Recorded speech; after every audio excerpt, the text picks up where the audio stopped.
asung loi zia hi karua nak ni aphan khâu shrim lo em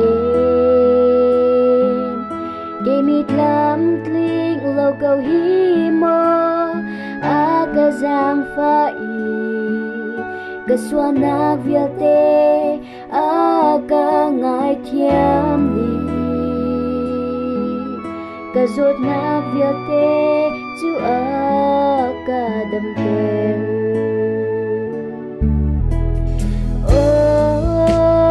bôi padut nang asung loi zia hi karua nak ni aphan khâu shrim lo em ke mít lam tling lo câu hi mo aga giang pha i ka suanak vial te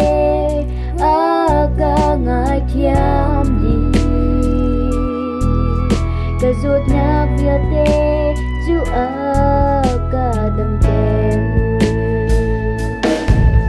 mo bôi pa na chung aga lo ganun na lam shroi tu chu na si lúc na dot nak sung hi kan chap khâu lai lo bôi pa na chung aga lo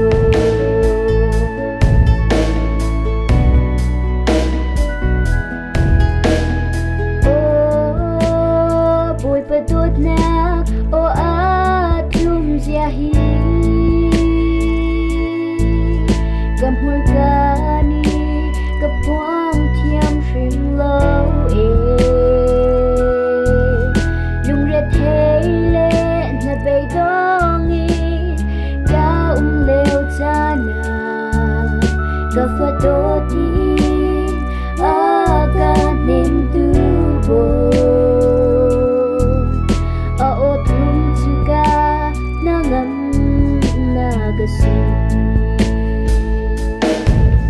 mo bôi pa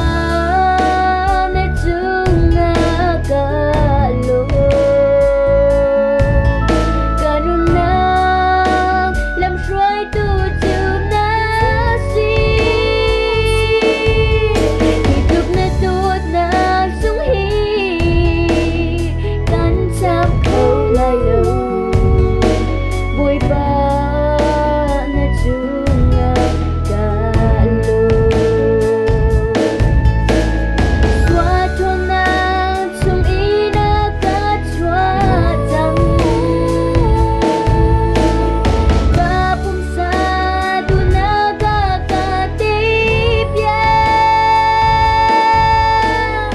ganun na nim na ngam nak amu kat laraw ni luat na kamu cha mubu pa na chung aga lo ganun na lam shroi tu chu na si mít lúc na dot nak sung hi gan chap khâu lai lo bôi pa na chung aga lo mít lúc na dot nak sung hi gan chap khâu lai lo bôi pa